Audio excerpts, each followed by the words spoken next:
Jojo, Mehta, Stop Ecocide International. Welcome to Climate Action Live. Great to be here.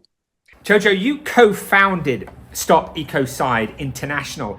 Could you tell us about the organization and why it's so important?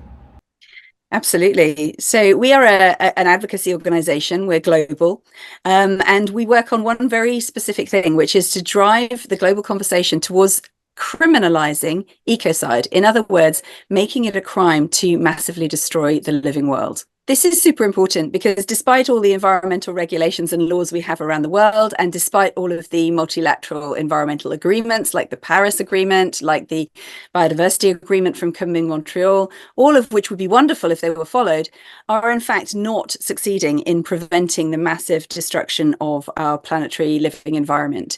And that is in large part because we simply don't take destruction of nature seriously enough. And so we wish to put in place and to encourage all governments to put in place a law that says severe and either widespread or long-term harm to the environment is a serious crime.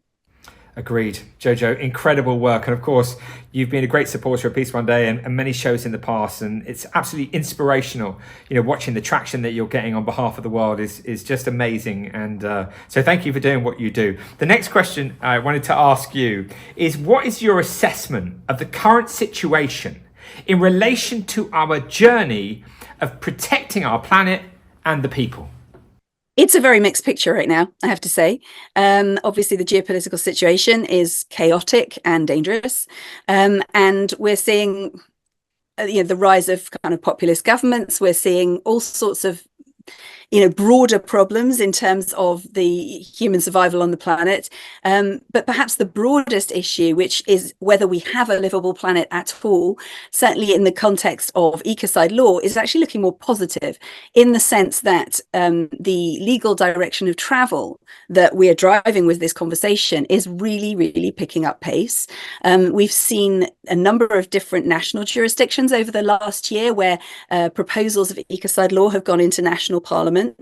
And then most recently, we've seen a remarkable development at the EU level, where the European Union has actually passed a directive on protecting the environment through criminal law, which includes an offence which would deal with conduct comparable to ecocide, which is the way they phrased it.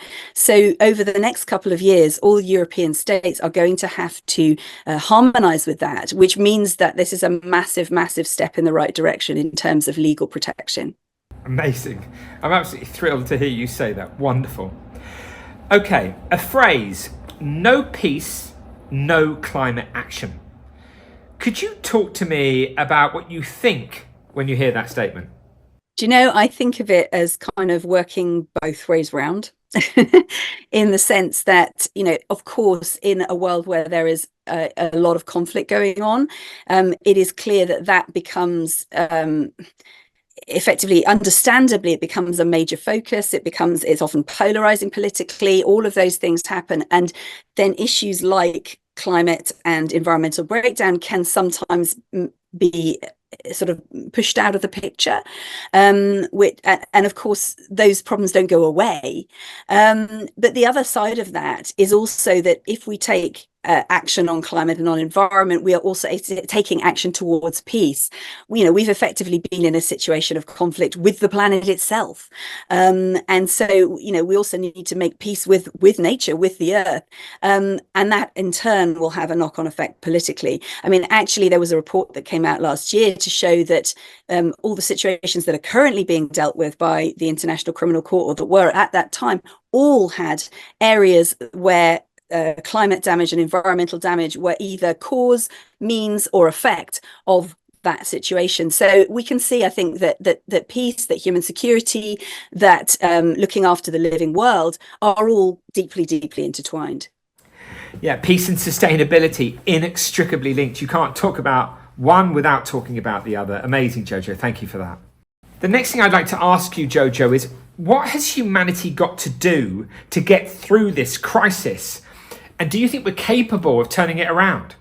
I think we're capable of more or less anything that we actually intend to do. I think, what we're looking at in so often in this environment, in this arena, I mean, to coin a phrase, I suppose, is political will.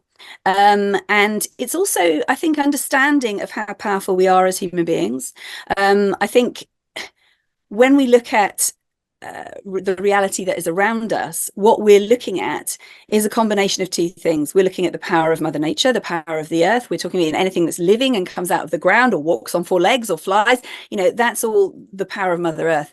Everything else is there because humans intended it to be there in some way, either directly or indirectly. Now, what that means is that we are literally the creators of our own reality.